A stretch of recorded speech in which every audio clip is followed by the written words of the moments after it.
Let's discuss the framework of the EN 13445 standard.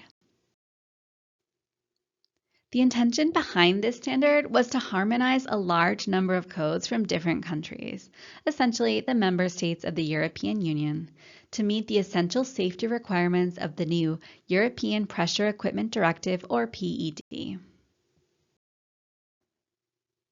The goal was to create identical standards for different countries. In other words, European countries have adopted the EN design code as their national standard for pressure vessels, adding their own national standard letter codes.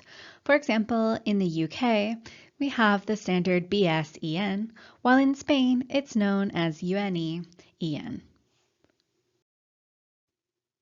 Discussing the framework of the EN 13445 standard necessarily involves mentioning the associated or reference standards that are essential for selecting the various components of a pressure vessel, such as plates, elbows, flanges, pipes, and so on. On screen, you can see a brief summary of the most important standards that must be used together with the design code or the EN 13445 standard. The EN standard is divided into different parts, specifically 8 parts. Part 1 covers general aspects, Part 2 addresses materials, Part 3 deals with the design, and so on. All these sections will be covered in detail in the following parts of the course. To manufacture pressure vessels, we need to use various fittings or accessories. For example, to select an elbow, we must refer to EN 10-253 that specifies the geometric characteristics of butt weld fittings, or EN 10-241, which defines the geometric characteristics for threaded fittings. Similarly, to manufacture a pressure vessel, we need to use flanges. The reference standard for selecting these is EN 1092-1. In the same way, we need plates for vessel fabrication, and we can use EN 10028. There are also general standards and standards for material selection, such as EN 21457, used for selecting materials for the oil and gas services and applications. Likewise, we'll find a series of reference standards for non-destructive testing. We must also consider all applicable standards for piping. These may include seamless pipes according to EN 10216 or welded pipes according to EN 10217. In this way, for each type of project and each industrial plan, it's possible to select the most appropriate fittings. Finally, and similarly, we could identify different applicable standards for valves, as well as for the relevant standards for all aspects related to welding, and so on and so forth. Now let's take a look at the organization of the EN 13445 standard. EN 13445 is divided into 8 parts. Part 1 is a general section that establishes the general guidelines for applying this design standard. Part 2 covers materials and all materials available for the design and fabrication of pressure vessels.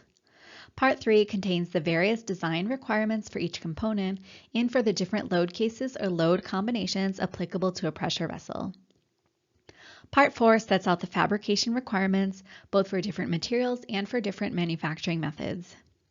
Section 5 covers all inspections and non-destructive testing applicable to these components and equipment.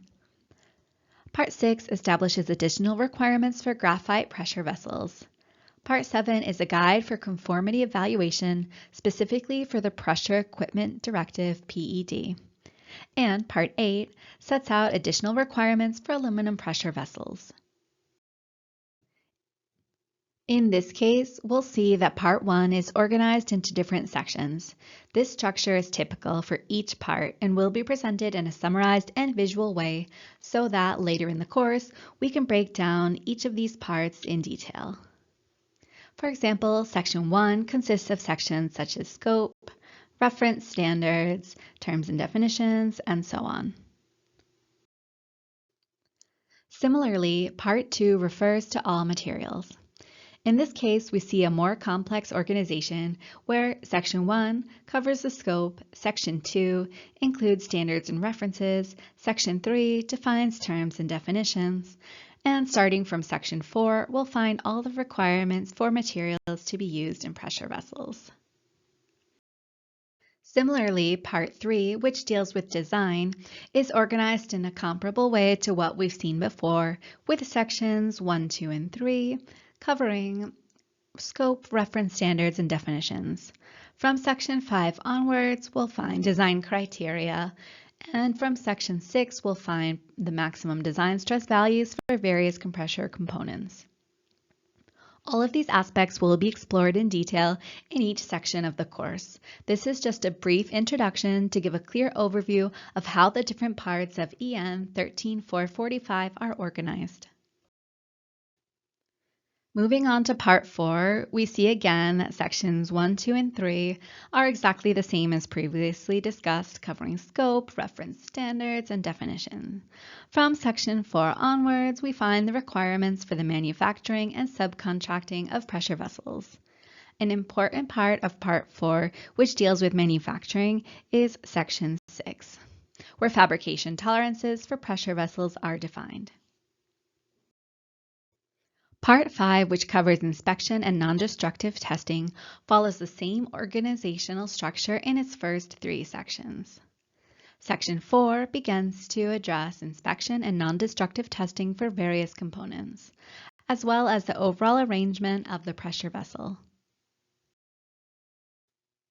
After this brief introduction, let's take a look at Part 1, the general section of EN 13445. First, let's recall the scope outlined in Section 1. It states that the design code applies to pressure vessels not exposed to direct flame, with a maximum allowable internal pressure greater than 0.5 barg. This means that for internal pressure, vessels can be designed for any pressure above 0.5 barg. However, this does not mean that the equipment designed for external pressure, such as those operating under vacuum, or with internal pressures below 0.5 barg, cannot be designed using this code. Equipment operating under vacuum conditions can also be designed according to EN 13445.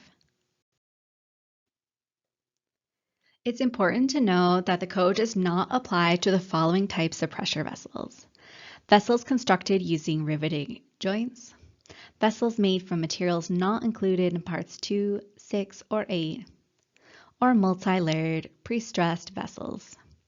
Some pressure vessels may be designed under this code if additional requirements are met. For example, transportable vessels, such as those mounted on trucks, trailers, or trains, can be designed using EN 13445 if specific conditions are fulfilled. Equipment intended for nuclear use may also be designed under this code, provided certain specifications and additional requirements are met. These vessels could also be potentially designed under EN 13445. Vessels at risk of overheating may also be designed according to this code. Another important aspect found in Part 1, the general section, is the unit tables. For example, Table 5-1 lists all the units that must be used for the design and fabrication of pressure equipment according to EN 13445. Similarly, Table 5-2 covers mechanical properties and specifies all the units to be used. For example, when dealing with pressure, we have to use units such as bars and megapascals, depending on the type of design being carried out. Just as another example, if we're working with the modulus of elasticity, we should use megapascals as indicated in Table 5-2.